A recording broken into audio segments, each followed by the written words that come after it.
হাসরের ময়দানে কঠিন মুসিবতের দিনে সমস্ত মানুষগুলো বিপদের সম্মুখীন হয়ে কঠিন মুসিবতের সময় ছুটাছুটি করবে।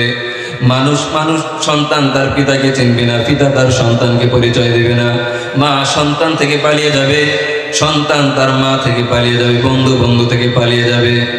এত ভয়ঙ্কর এক পরিস্থিতি তৈরি হবে।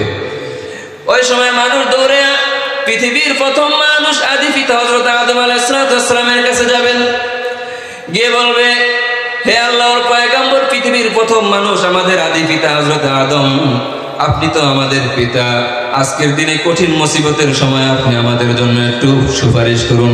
আল্লাহ যেন দ্রুত এই কঠিন হাসরের ময়দানে আমাদের জন্য একটা উত্তম ফয়সালা করে দেন।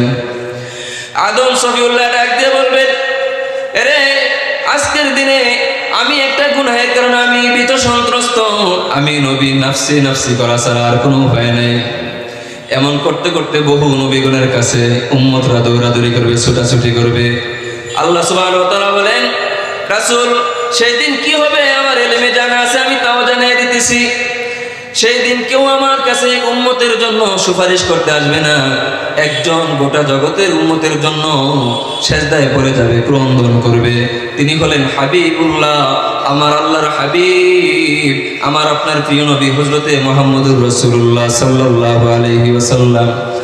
আপনি উম্মতের জন্য যখন ক্রন্দন করবেন, সেজদায় পড়ে যাবেন, আমি আল্লাহ সুবহানাহু ওয়া তাআলা আপনার হাবিবের প্রেমে পড়ে, আপনার হাবিবের প্রেমে পড়ে সেদিন আপনার সেজদায় পড়ে ক্রন্দনটা বরদাস্ত করতে পারবো না। আমি আপনাকে বলবো, হাবিব মাথা উঠান, মাথা উঠান, আর উম্মতদের চেহারার দিকে তাকান, তাকায় তাকায় আপনার উম্মতদেরকে বাইসা বাইসা লন। যাদেরকে আপনি বাছাই করবেন আমি আল্লাহ তাদেরকে ক্ষমা কইরা জান্নাতে দিয়ে দিব। বলেন না সুবহানাল্লাহ। সর্বশেষ রাসূলের সুপারিশ আল্লাহ গ্রহণ করবেন।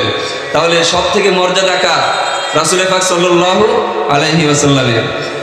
এজন্য ভাই আল্লাহ সুবহানাহু ওয়া তাআলা বলেন, কুল ইন কুনতুম তুহিব্বুনাল্লাহ। রাসূল কালামুল্লাহ শরীফ তেলাওয়াত করে শুনিয়ে দেন, জগতের মানুষকে বলেন, এই জগতের মানুষরে তোমরা যদি আল্লাহকে ভালোবাসতে চাও, তোমরা যদি আল্লাহকে ভালোবাসতে চাও, কুল ইন কুনতুম তুহিব্বুনাল্লাহ ফাত্তাবিউনি, তাহলে তোমরা আমি রাসূলকে ভালোবাসো।